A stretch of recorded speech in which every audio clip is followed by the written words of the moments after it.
Princess Eugenie has released the first episode of her new weekly podcast, Floodlight, following on from the Duchess of Sussex's Spotify deal. The project, which Eugenie co-hosts with friend Julia De Boinville, is a campaign organized by the Anti-Slavery Collective, which the pair founded in 2017.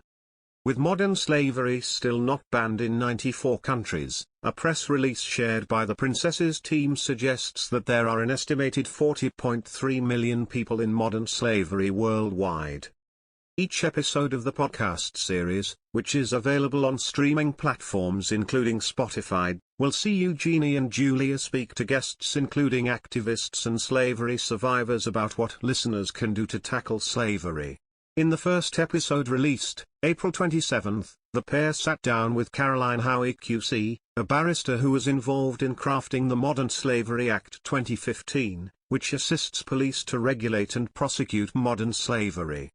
Eugenie set out the podcast's aims during the episode's introduction, explaining that she and Julia had first become interested in combating modern slavery during a trip to Kolkata when they had been introduced to the issue of human trafficking. Eugenie, who founded the collective in 2017, has been a fervent supporter of the charity's mission to raise awareness about modern slavery in order to eradicate it and offer help to the 40 million people it affects around the world.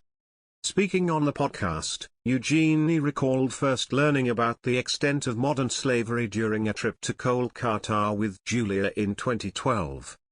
During the visit, the pair were introduced to incredible young women who had been rescued from being trafficked and had been taught to print on fabrics, which they sold to gain their independence.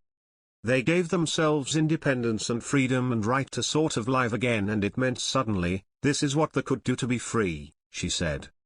Julia, who admitted she had no idea modern slavery existed when they embarked on the trip aged 21, said the pair could not unsee what they had seen in Kolkata, and began doing research into the subject.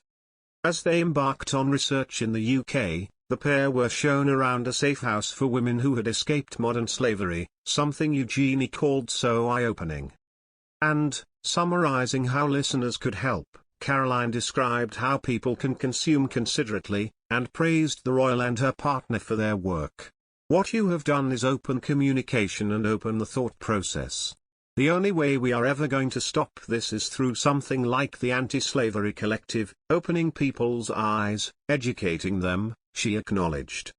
This comes after Meghan Markle finally announced last month that her own Spotify podcast project would launch in the summer. In a teaser episode, the Duchess of Sussex explained that the much-anticipated series, called Archetypes, will investigate the labels that try to hold women back, and feature conversations with women and experts about how these typecasts shape narratives. The Duchess did not announce a date for the release of the first episode, but it is expected to be available to the public in the summer. A trailer of the Archie audio project was released in late March. In the trailer, Meghan said, "This is how we talk about women, the words that raise our girls, and how the media reflects women back to us. But where do these stereotypes come from? And how do they keep showing up and defining our lives?" The Duchess, previewing the type of guests who will feature, adds, "This is Archetypes, the podcast where we dissect, explore and subvert the labels that try to hold women back. I'll have conversations with women who know all too well how these typecasts shape our narratives. And I'll talk to historians to understand how we even got here in the first place." Meghan and Harry signed a lucrative deal with the audio streaming giant to host and produce podcasts, estimated to be worth around £18 million, in late 2020.